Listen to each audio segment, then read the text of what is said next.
La situation humanitaire est devenue plus grave dans le territoire palestinien et les familles des otages israéliens à Gaza accentuent leur pression pour leur libération.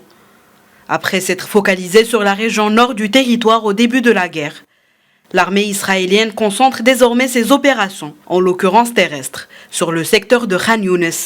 L'armée dit encercler le secteur où se cachent selon elle des responsables du Hamas. Selon l'ONU, environ 88 000 habitants et 425 000 personnes déplacées se trouvant dans plusieurs secteurs de Khan Younes ont été appelés par Israël à les évacuer.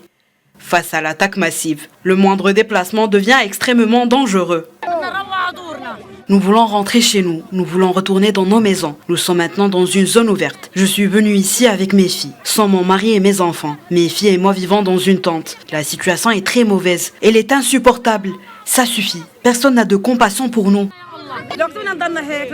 Combien de temps resterons-nous ainsi, dans ce tourment que vivons-nous?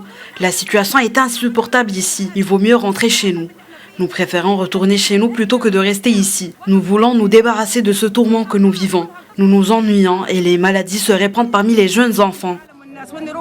Le Hamas a accusé Israël de vouloir déplacer de force des dizaines de milliers de personnes de Khan Younes à Rafah, à la frontière avec l'Égypte.